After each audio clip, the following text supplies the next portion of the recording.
Romanos capítulo 6.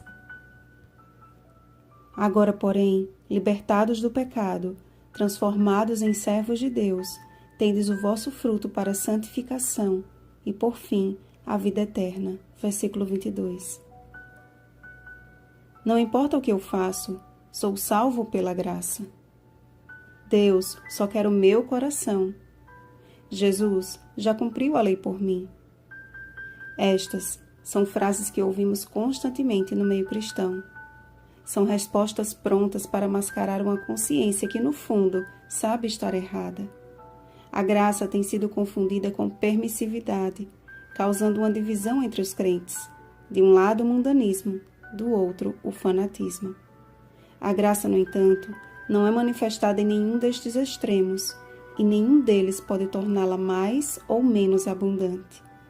O dom gracioso de Deus é manifestado na pessoa de Jesus Cristo, através de sua perfeita obra de resgate do pecador. Dom que é para a salvação e não para desculpar a permanência no pecado. Aqui, Paulo compara o batismo como um símbolo da morte e ressurreição de Cristo. Quando descemos as águas, somos sepultados com ele na morte pelo batismo, para que ao sairmos das águas do batismo, como Cristo foi ressuscitado dentre os mortos pela glória do Pai, assim também andemos nós em novidade de vida.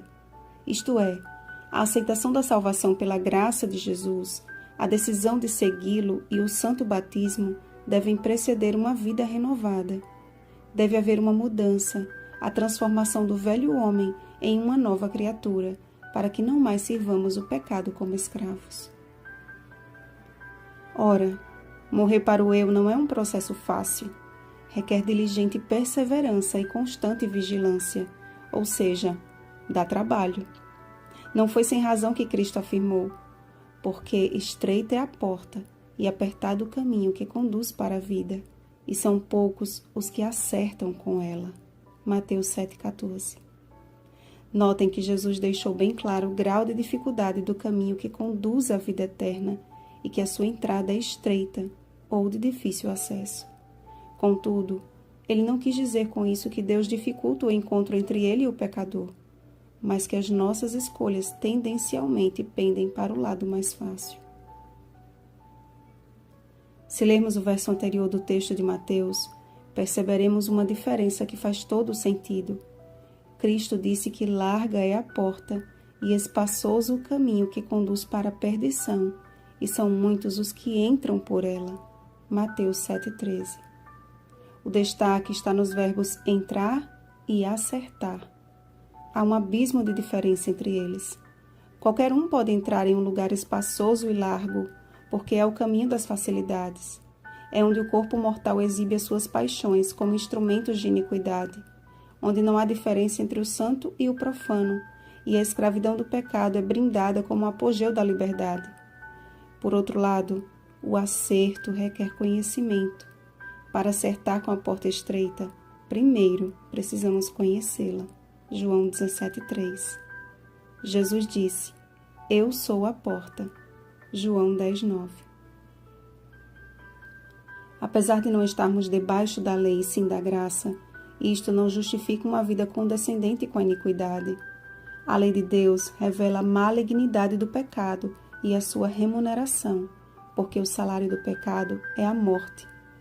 Ela abre os nossos olhos para enxergar que a porta pode ser estreita e o caminho pode ser apertado, mas é somente por ali que encontra o dom gratuito de Deus, a vida eterna em Cristo Jesus, nosso Senhor. Conhecer a Jesus e nele permanecer é a grande chave mestra. A este conhecimento a Bíblia denomina de santificação, sem a qual ninguém verá o Senhor. Hebreus 12,14.